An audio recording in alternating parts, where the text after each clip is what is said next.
这是南非公认的最美自驾公路——花园大道。泛舟奈斯纳西湖，打卡世界知名的蹦极大桥，深入奇奇坎马森林海岸徒步，邂逅普兰登堡海湾的碧海沙滩，深海森林的美丽景色与人类的航海史串联一路，解锁南非最治愈的海岸旅程。第一站去南非最美的大学城。咱们现在就在这个大学里面了啊！你看这个学校什么都有啊，你看这个民宅、别墅、校园区全部混在一起的啊。我现在所处的位置是斯坦林布什大学城，它不是咱们国内概念上的大学城，就是一大片区域里有好多个大学。它其实最初呢是那些荷兰的殖民者在这块扎稳脚跟之后，孩子们就要上学啦，要上大学啦，就在这儿建立了一个大学。然后逐渐随着这个大学的发展，周边开始出现了别墅、商业区，越来越大，现在已经变成了一个小镇。我现在所处的应该算是这个大学城的中心，都是各种商店，这边有服装店、咖啡店。现在的这个大学城已经放假了，所以街上没有什么人，看起来是一个特别漂亮的小镇。学生们都歇了啊，学生们现在就基本上没有了，所以这个小镇很安静。他们这个大学现在的专业非常多，分很多个校区，大学城也很大，教学区是不让人进的，所以我们就只能在这个镇子的街上溜达溜达。我的身后还有一个教堂，因为那个时候荷兰的殖民者信天主教嘛，所以他们到某一个地方第一件事就要建教堂。一个艺术馆，它隶属于那个教堂，咱来进去看一看。这里还有好漂亮的奔跑的猎豹，就是一个动作系列。它这边应该还会卖一些艺术品，因为感觉不仅仅是参观，看那个房间里的，它应该是一个艺术品商店。这谁家要是别墅里大院放这个一进门的地方，真的漂亮哈。对，它这个动态美真的好看。抱着玉米，这个太这个狒狒拿着望远镜看着那边的教堂，对吧？然后另一个狒狒，这个姿势很风骚。这个羚羊，这个也挺漂亮的。它这几个雕塑都挺漂亮的，还有这边的这个豹子下树。偶尔在街上也能看到一些学生，他拐进去了。这个地方应该是他们一个，比如说图书馆或者教学楼之类的。这是个大学，就是一个教学楼呗。college， 一个什么分部之类的。这是两个猴子在玩跷跷板。这上面有个介绍 Monkey Business， 猴子的业务。不能高兴一点吗？很有可能这一片是他们这个大学的艺术校区。你看这儿有一个艺术馆，前面那两个，那边还有一个，就都连在一块儿。有好多艺术品，都是一般的商业区很难见到的。这个货就一直在那叫。我们在大学城里边看到这种公共滑板车，应该是方便学生在各个校区之间串。不知道是怎么计费，应该是他们大学有那个类似于刷卡可以用。不知道老外到底是冷还是热，后面那个上面羽绒服，下面短裤。之前看有人说英国人冻得腿冷，他腿疼，他不认为那个疼是因为冷的，就觉得那是一种病，然后他就吃止疼药。就是让自己觉得不疼就行了。离开大学城就开始了花园大道的旅程。花园大道是东西开普省之间的一条经典自驾线。才开了没多久，就好像已经穿越到了瑞士一样。我说这是非洲，你敢信？下一个目的地是摩梭湾。迪亚士博物馆，就是为了纪念第一个发现好望角的人，那个叫迪亚士的航海家。这里也是南非第一座邮局的所在地，这个小白房子就是最初的邮局。这是那间小房子的结构图，包括外墙，然后横截面。一进这博物馆就先看一堆花，应该都是这附近的花种，各种各样的多肉。来看这个长得多怪，长得跟毛毛虫似的，扭着。上面有很多工具，我感觉这些工具应该都是在船上打扫或者干活的。你看那个扫把那么大，桨应该就是划这个小船的。这个不知道是什么，这是一个罗盘，像是罗盘，但上面还有一个船和一个十字架。我们现在要去找邮政树，咱们现在在这儿，顺着这条路下去是那个邮政树吗？ beautiful。我们从这儿已经可以看到远处的海景了。印度洋。对，这里的海就已经不是昨天和前天我们看到的大西洋了，而是印度洋的海域了。所以我们这一趟南非跨了2个大洋。先从这边走一下，哎，看那边那个有点像某一个化石，巨型的。我们推测可能是鲸鱼的头骨化石。哟，这是这个现在是邮政树的一个标志。最初李亚士他们船队的人在好望角登陆之后，当时他们很多船员认为自己有败血症啊，或者说什么生病，他们觉得自己回不去了。于是有一个船员呢，他就写了一封遗书，拿羊皮纸卷起来，放在了靴子里，然后就把那个靴子挂在这个树上。200年后，达伽马的船队来到了这里，看到了这个靴子里边的那封信，于是他们就把信按照那个人写的地址给他们家带回去了。这棵树就成了南非的第1个邮局，这个靴子就代表着当时那个船员最信的靴子。从这儿扔信可以从这儿取。这个树是一个乳胶树，你算吧，14几年他来这儿之前，这棵树就在这儿，他把信挂在这儿，一直到现在这棵树还在，所以可能这棵树已经有1000年的历史了。这是又一个小博物馆，这里应该是类似于水族馆。印度洋这个地区的水里边产的物产，最初这个地方它不是名字叫摩梭湾吗？葡萄牙语的好多贝壳的那个意思，就是因为他们当时船开到这儿的时候，然后发现这儿海滩上全是贝壳，然后他们就起了这么一个名字。Hello， 哦，这个好大。刺刺还行，狗鱼，这个狗鱼可凶了。我在抖音看到有人养这种狗鱼，不是这样的，但是类似的，给那个贝壳扔进去，嘎嘣嘣嘎嘣嘣，搅得可碎了。这里是啥？不会是都是狗鱼吃剩的吧？不知道，但是这里都是贝壳的壳。这里边是一些小鱼种，还有一个老大的海星。咦，看这些爪还动嘞，咦，好膈应啊！这个里边终于看到是什么了？一个小小的，哎。还有章鱼，他要不是在这伸这个触手，完全没看见。哎，海胆壳。哦，这个就很奇怪，这是什么？它的壳。就是这是嘴，然后进去之后这是胃吗？哦。哎，看不懂。交配中的果鱼。哦。它们是这样纠缠在一起。小章鱼的那个卵破壳而出就是这样，这个小管不大，各种贝类。我觉得这些是贝壳本身，哎，能动的嘞。哦，两边的，就这附近的贝壳的壳，还有这么小的。这些感觉就有点像化石了，它都已经钙化了。看这个巨大个的蚌，可以吃人的。这应该就是砗磲，真的可以吃。对，这是买一阵 OK 了。据说有潜水员就被这个蚌夹伤过，因为它夹住之后就特别紧，它可能会把你直接胳膊夹断掉。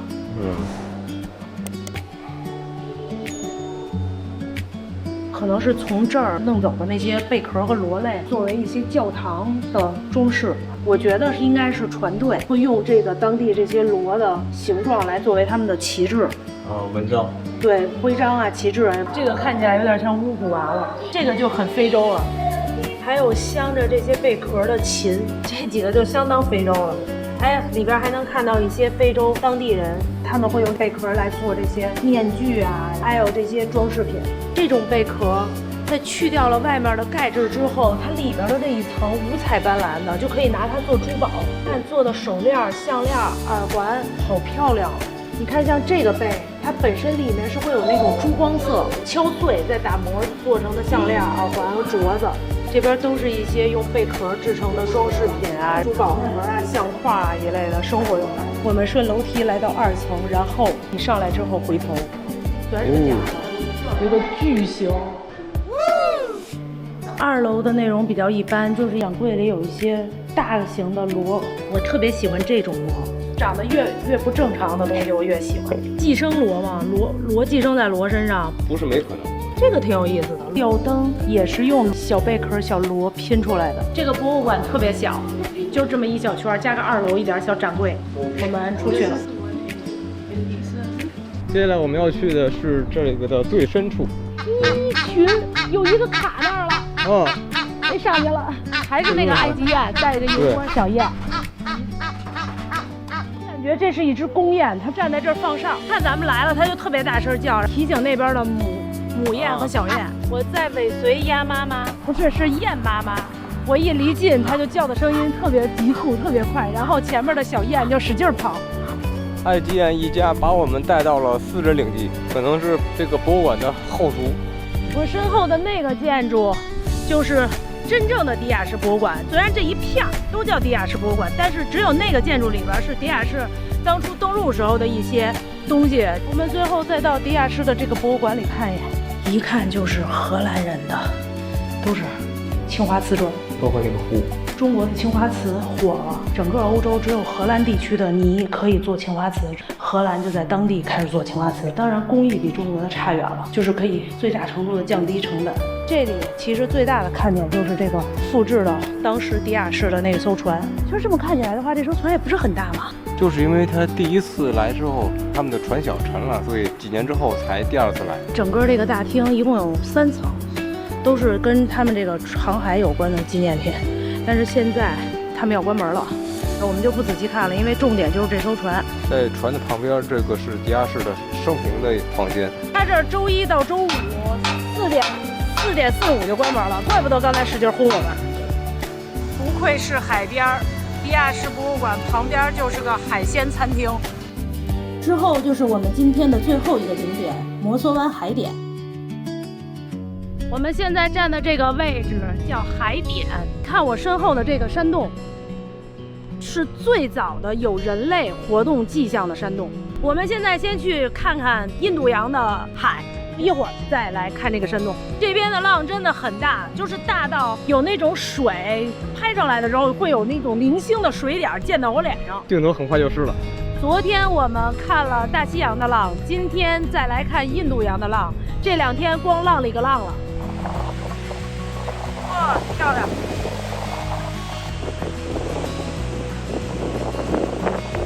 哇，这个浪，这边一看就是一个观景酒店。看这海景酒店的这些空调，每个都是锈迹斑斑的，真轻松。这个还光着腿呢，我都觉得冷。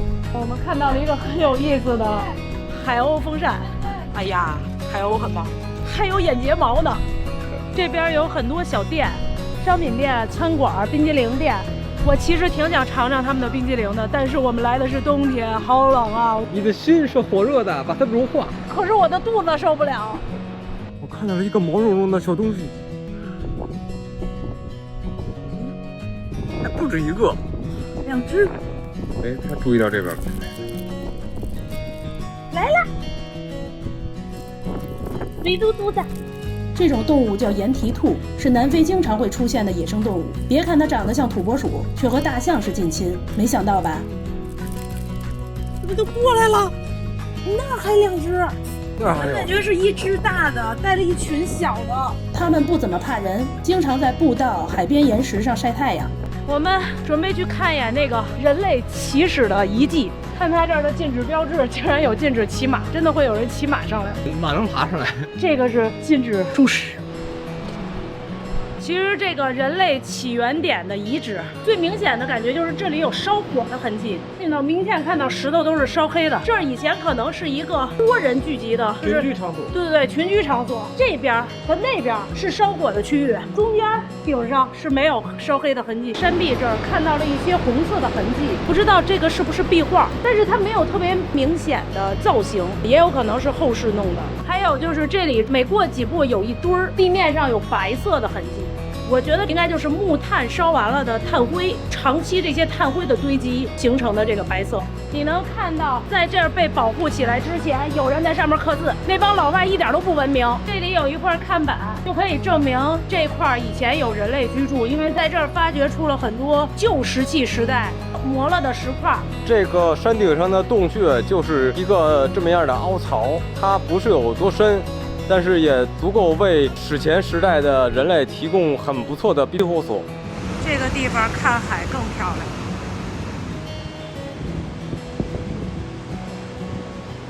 不要以为史前时代的人他们是住的海景房，实际上以前这底下是一片草原，是后来经过几万年的变化才变成了海。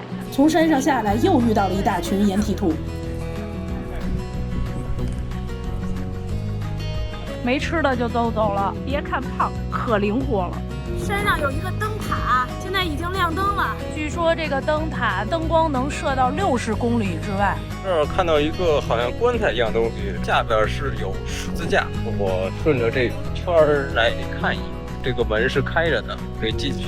哦，这个和第1次世界大战有关系。上面可以看到1914到1918，十字架底下左右有2个白色的石碑，那上面写着1939到1945，应该就是在2战结束的时候把这个2战的纪念碑贴在了1战的纪念碑上面。虽然今天没有看到日落，但是这个霞云也可以的。继续花园大道后半段的行程。登岛度假海滩，今天有点阴天，但是其实也不算特别阴，这边还是能看见点蓝天的。它要是蓝的，在这边就好。现在靠海的这边都是黑的，所以租游艇出海钓鱼。对，这儿有好多服务项目。我之前在网上查价格，大概是100到400兰特之间吧，就是各种项目。哇，好便宜啊！对，就是根据你的时长。400兰特的话就200人民币。啊，对，你就能参加一个游艇出去的项目，有那个什么黄昏晚餐什么的也有，那价格真的挺便宜的。鲸鱼出没期间这块应该还可以观鲸。我这一看拖拉机，我也想起老头儿。这边的农场，在海边上有一个西湖，这个湖不大，里边全是海鸥，他们就在漂。湖漂。据说这片的海滩它是有救生员的，所以允许你下海。你看那个小棚棚里边坐的那应该就是救生员。对，天好或者暖和夏季的时候，就这沙滩上全是人。度假海湾的海就没有那么大的风浪了。我感觉那个海鸥个特别大，又看着肥嘟嘟的。海滩上有一堆碎的壳，一排小土管。我们在沙滩上发现了一些小洞。咱们不是海边人，不熟，对这个洞还能挖出啥？沙虫，啥也挖不出来。有好多在这玩飘响的人。叼了个啥？哎，叼着那东西干嘛去？放那洗洗涮涮就扔下了，像是有肉的东西。这就是刚才那只海鸥涮的玩意儿啊！我的袜子都湿透了，我的鞋也都湿透了，救命呀！因为好奇海鸥在干什么，于是我就被海浪冲了，被海鸥害了。快！它就懒得飞，你发现没？顶多就跟你保持距离。南非这边每个景区其实都有这些小摊儿，卖小的工艺品，就是木雕的那些动物啊，还有一些非洲风格的画。你还别说，这点木雕小河马摆在这儿还挺好看。对，这边是有店的商品售价，海鲜、汉堡、烤三明治加薯条，25兰特。我们终于等到了服务员出现，然后我买了这杯蓝色的，它是冰沙，我觉得挺好喝，甜度就是挺甜，但是不齁。还不错，就是属于偏甜一点儿。而且喝起来很清爽。如果要是夏天特别热的时候来这么一杯冰沙，绝对爽翻了，色素绝对超高，一会儿喝完舌头都是蓝的。对。之后我们前往布鲁克兰斯河峡谷，这里有世界最高的蹦极。我们到了这个地方，它叫布劳克兰斯大桥。这个地方是整个奇奇卡马唯一的一个蹦极的地方。它这个桥特别高，桥中间有可以蹦极。因为今天天儿有点冷，不知道有没有人蹦啊？便宜啊！你好嘛，你好。他们这儿的摆摊儿的黑人小哥会几个中文词儿，然后就蹦着说，会哪个说哪个。Hello。我们现在到观景台了，看看我们有没有能看到有别人蹦的。我们现在能看到那儿有绳索，但是没看到有谁蹦。这个桥是奇奇卡马地区3个桥当中最长也是最宽的一个。好像有人在绑人了，可能一会儿有人要蹦了。遥远的那边，他们好像在准备。我们听到那边有人喊了，看样子是准备要跳了。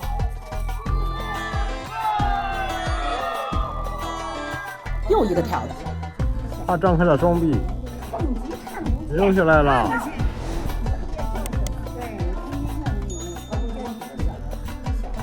又一个跳的。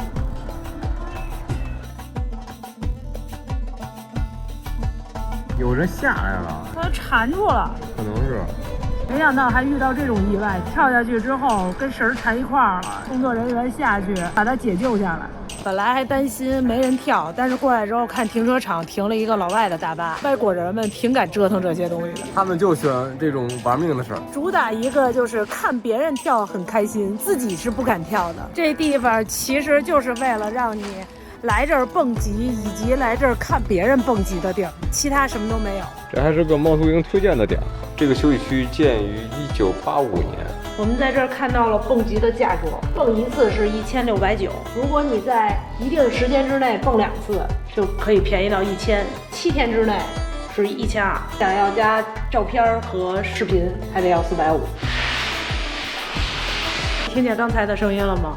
他们这个价格表是贴在厕所里，所有蹦极的介绍也都是在厕所里。我发现南非这边特别逗，它有很多景区或者休息站，它会在厕所的门口放这些当地的旅游宣传，估计就是认为你可能不会去逛商店，不会去餐馆，但是你一定会来上厕所，就有最高的几率看到。这是它所有蹦极的设备，完了之后你可以得到一个证书。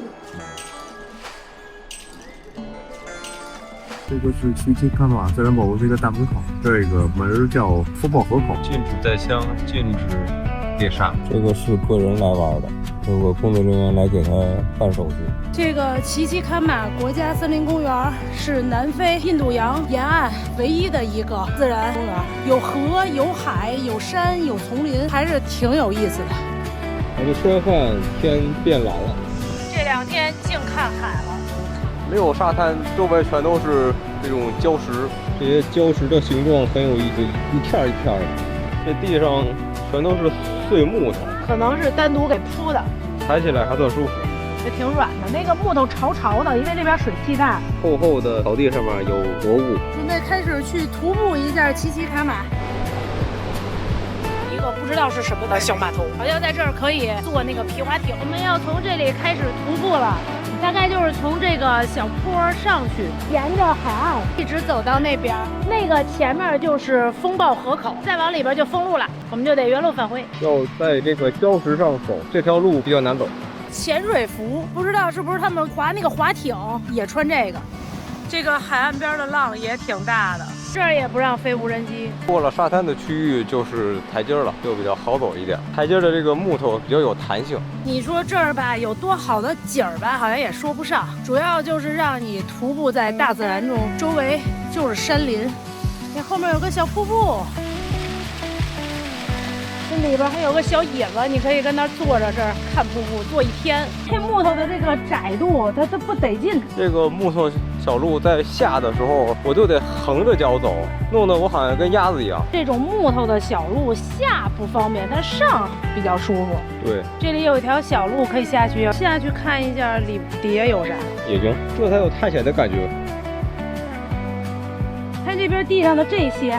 全是树根儿，我感觉都是这棵树的，这棵从树上面一直延续下来的，上面都是青苔，这就是绕到主路来了。主路从上面这么下来，比主路好玩。这里边全是原始丛林，那边是山，这边是印度洋，所以它那个雨水每年就特别丰沛。它奇迹卡马这边的自然保护区在进来的时候，都会让你拿护照，签一个免责声明，那意思就是说，如果你在这儿瞎跑乱走，出现了危险，都是你自负责任。也包括那些被海浪冲走的，从山上掉下去的。这儿是个户外教室，这边还有讲台。奇迹卡马自然保护区这块是从侏罗纪时代就形成的，就是把一些知识点呗。这个箱子看里边有什么？我感觉是个垃圾桶。哦，好沉，就是个垃圾桶。讲台旁边又有一条小路 ，drive route。你看这个藤，这个有点意思。这绕的，自个儿把自个儿都打成结了。你再看上面，绕得更夸张。啊，对，就跟印度的电线一样。到这儿就到头了，应该就是这棵树。是哪个故事来着？没什么故事，就这个有指向，这什么什么树？可能就是倾覆的树。应该年代很久远了，特别粗。旁边有一条小路去那边的海滩，我们就不去了，就是一个很长的跳绳。又回到主路上，能走平地的感觉真好。这里面的空气真好，就是那种潮湿的，还带一点点树木腐败的那种气味，不臭。哎，这个地方景儿好。前面有一个天然树门。后面这个藤拧得跟麻绳一样。哇，现在阳光有了，好漂亮。这种下午的金色沙滩。哎，有划小艇的出来了。继续上山。看。对，又一个漂亮的。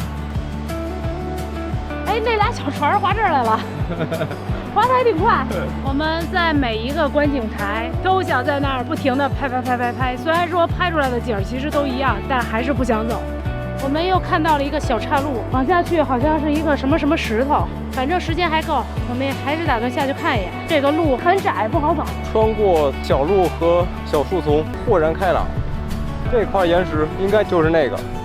可以看出，这个石头也是有成千上万年历史。边上的这个小海滩下边有好多枯木，所以就是此树就往下掉。往上爬虽然好一点，但是也很累。我们活着上来了，好累啊！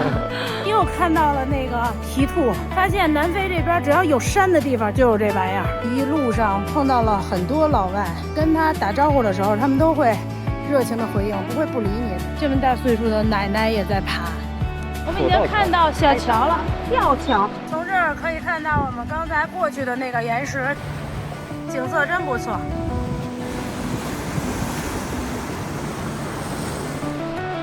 对于恐高的人来说，有一点恐高。这桥还挺晃的。小桥是2段式的，这个是那个大吊桥，长77米，最低位置距河面7米。这个就是那个风暴河口，我的右手边是河口和峡谷，左手边是印度洋。老外对于在桥上挂锁是有执念，这个桥上面也看见好几把锁，爱情锁，有的特秀，这个估计也就是上周的。我们的最后一站就是过了桥之后的有个鹅卵石滩，也没有什么特别的。最终目的地打卡成功，我们准备返程了，回去还要且爬呢。我们又回到沙滩了，好像差不多转遍了所有的岔路，真累啊！但是走得很愉悦，很充实。离开奇奇卡马，我们要前往一个叫奈斯纳的小镇。我们到了奈斯纳小瑞士，这儿就是有湖有山，风景特别美，全都是那种小房子。我们来这儿坐船，那个游船也都挺欧式的。这个船上的灯还挺漂亮。在港口旁边发现了有意思的玩意儿，小木马、小跷跷板、小秋千，都是小孩们玩的。看那个装啥的，炮弹，跟子弹似的。这个海参还在这儿晃悠，跟个货鱼似的。上船，快上船！船上还有安全演示。奈斯纳的景色非常的不错。我们的船开了，这个西湖的游船大概持续1个小时左右。天已经黑了，但是景色还是很美的。夕阳，漂亮。亮灯了，船舱里可忙到了。看了一眼它的酒单，我们发现了它有大象酒的鸡尾酒。来南非要吃大象酒鸡尾酒。俺们说啊，我们点的那个叫 Elephant Shake， 白色的大象酒，其实本身它的原酒是棕色的，它应该是加了什么东西。我先尝尝它的味道。它里边加了冰激凌和奶油，冰冰的，好喝。它这个皮儿装的特别满，现在整个杯子壁可黏了。樱桃拿下来。甜吗？就罐头樱桃。OK。还有钓鱼的，跟他们打招呼都会回应。刚才冲浪那小哥等开过去之后，小哥掉水里了，半天没爬上来。已经开了大概半个多小时了，差不多到了印度洋的海口。这时候天已经几乎暗下来了。我们离港的时候，现在已经是黑了。6点半，差不多坐了1个小时多吧。我们还不知道去哪儿吃晚饭呢。